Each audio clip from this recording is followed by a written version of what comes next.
though, I never, well, I don't say never, I usually don't bring bait. I always try to catch the bait. The natural bait that's in the river, I have found to be the best bait to use. I mean, I've used other stuff and I've caught fish with other stuff, but it seems like the stuff that you find in the river, what they're used to eating, the best, in my experience anyway. So we're gonna see if we can catch what they've been eating.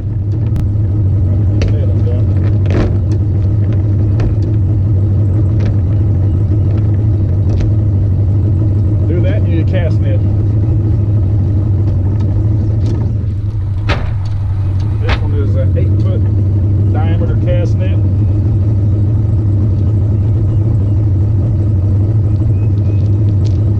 Not 8-foot diameter, it's 8-foot radius, so it's 16-foot diameter.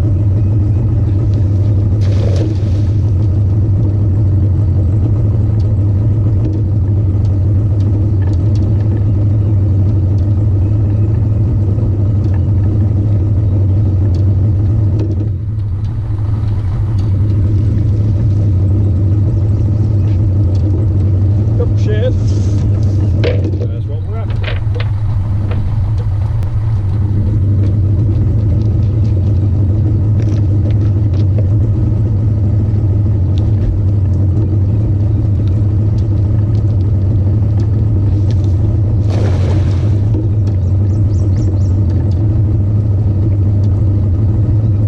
You're gonna use one of these, you're gonna get wet, so you might as well just be ready for it.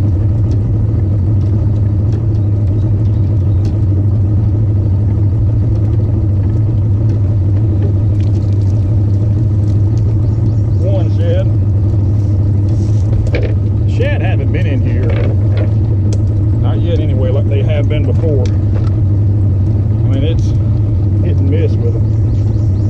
You might catch one or two or three, but usually that's it. On up the road.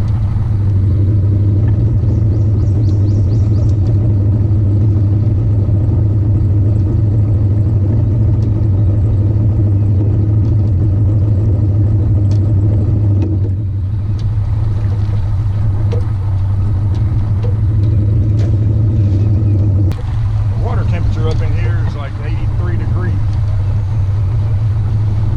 They should be in here.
See if we can catch catfish.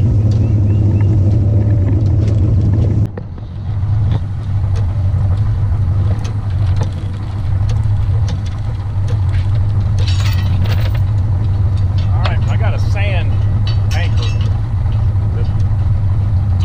If it hangs in and the boat's pulling that way, if it gets hung, pull it back and then pull it backwards.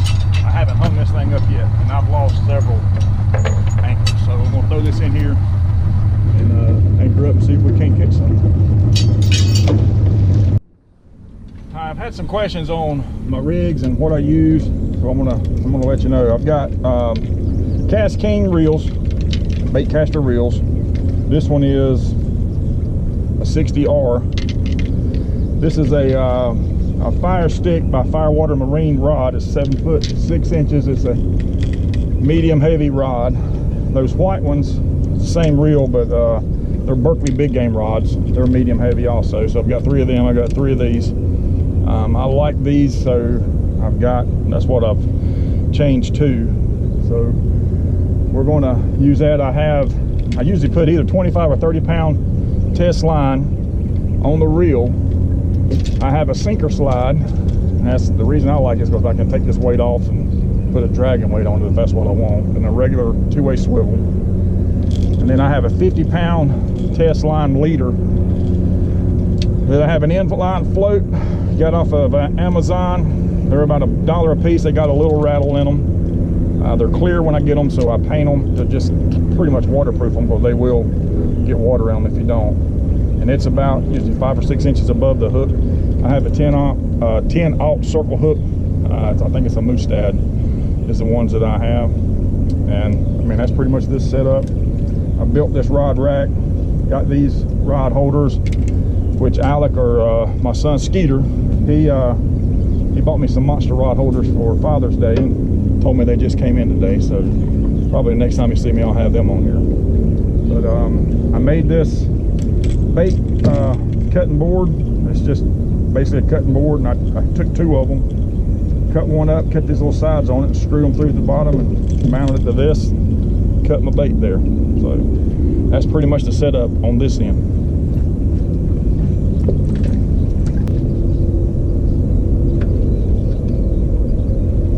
Weights that I normally use, forgot to tell you that. I typically use a 4-ounce weight in this river, just because of the current. If I throw it over there, I want it to stay over there.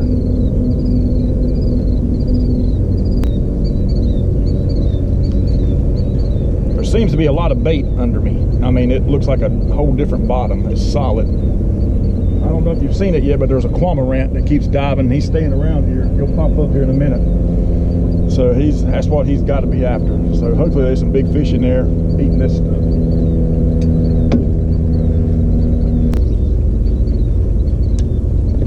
Hopefully that cormorant don't go and eat my bait.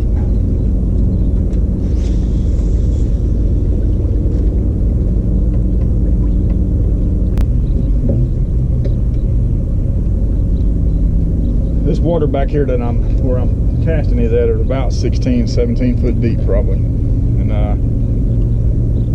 Trent and Brandon took my rods out the other day fishing, and evidently they broke one off, so I'm gonna have to re-tie this one up.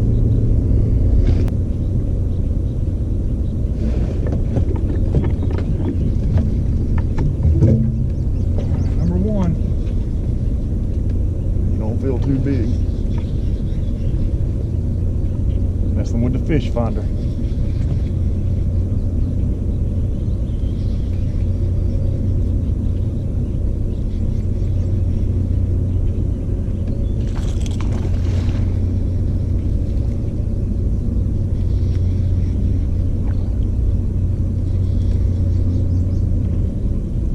Gar.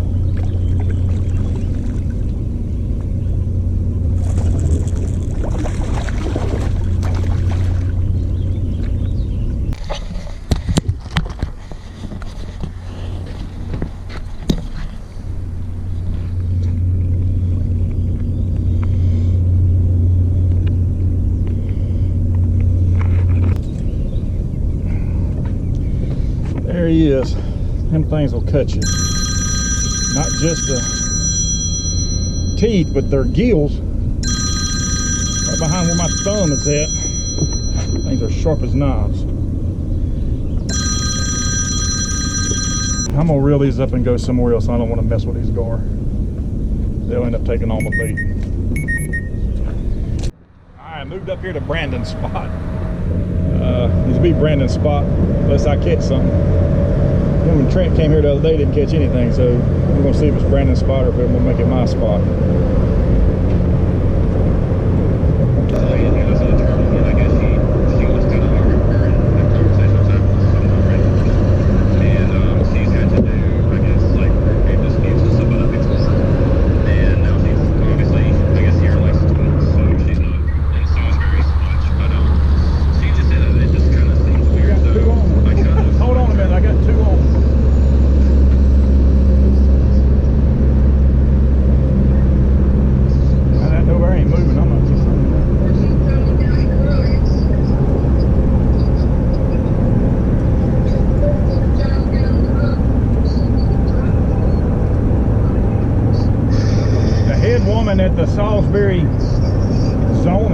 I talked to.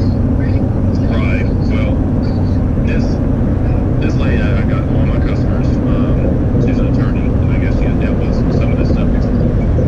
And she drew out a map of like how it was, and how it started, like what the problem was.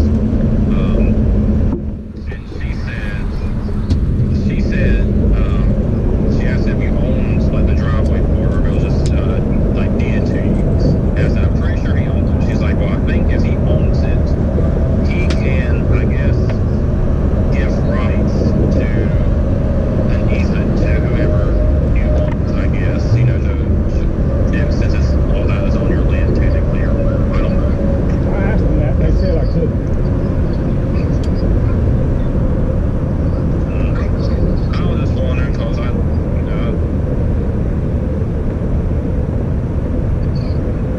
there's the people that's owning. Yeah. Said you could do that. Yep. She did also tell me for us not to listen to them. I said, I don't know what they're talking about. Well, I mean, that's what I wanted. Was I figured I could give y'all a deed right away. Right. Every lot has to have 50 feet of road. And was that because of Salisbury or Wayne County? Salisbury. It's not the Salisbury, because we're not technically it's not in city limits, right? It's not in the city limits, but it's within a mile of it. Yeah, that one was whisker hooked. He popped off when I tried to pick him up in the boat. He wasn't channel cat. He wasn't running.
Channel. That other one's about the same size as this one. It's rough on me.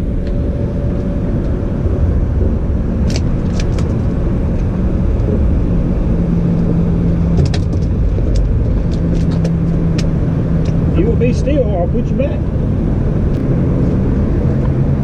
It's the first one I've had that wanted to stay in the boat.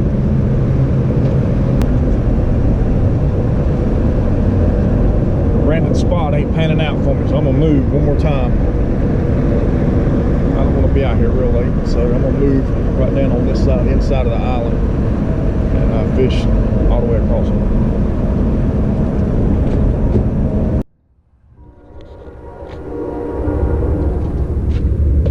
Try it again.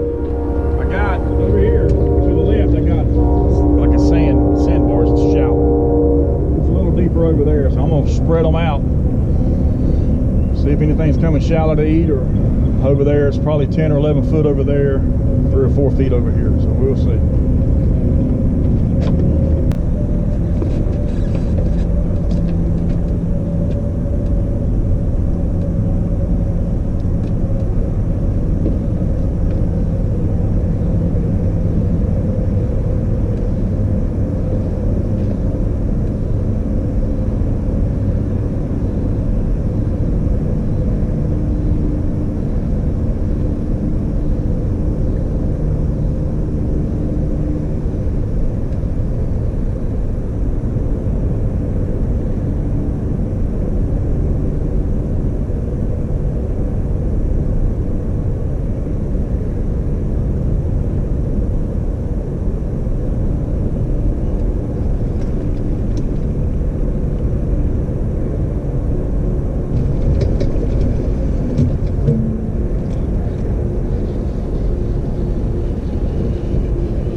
he just come off too.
Channel.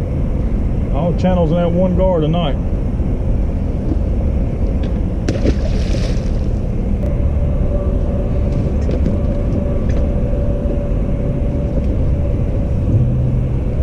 It's a little bit better, I believe.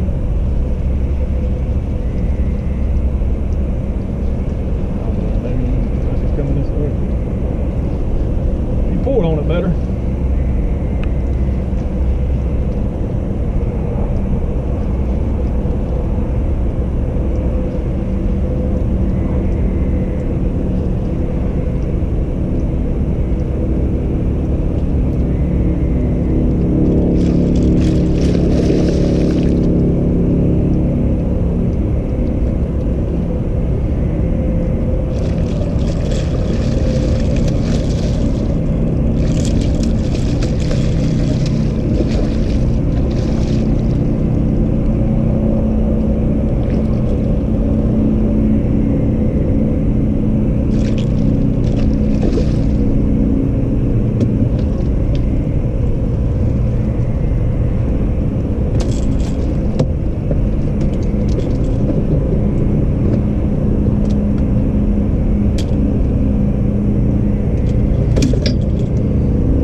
Biggest one.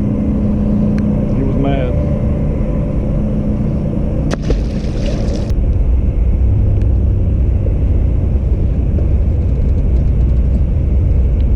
All right, folks, I'm gonna head out of here.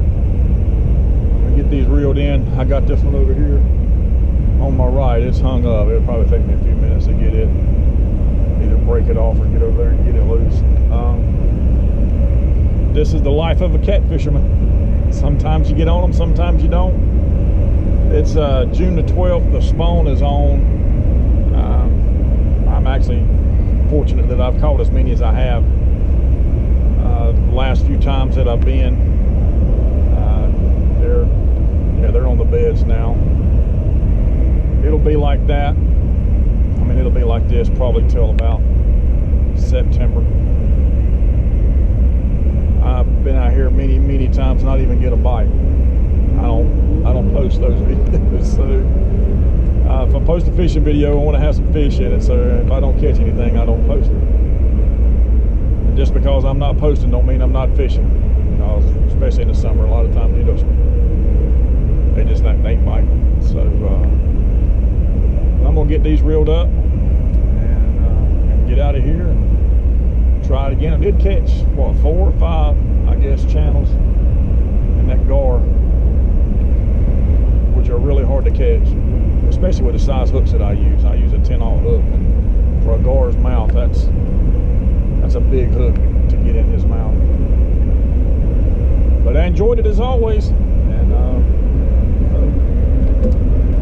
maybe catch just one more. Been messing with it for a little while.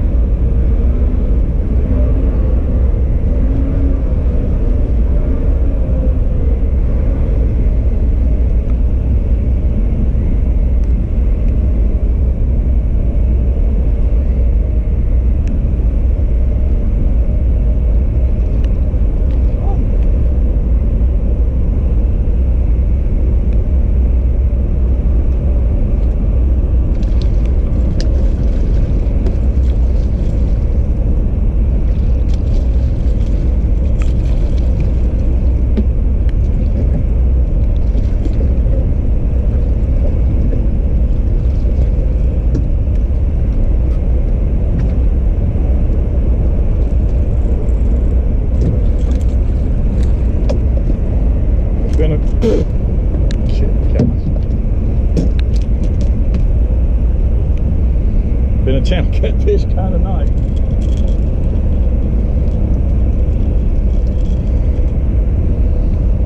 Who fought, Lord? No bigger than his.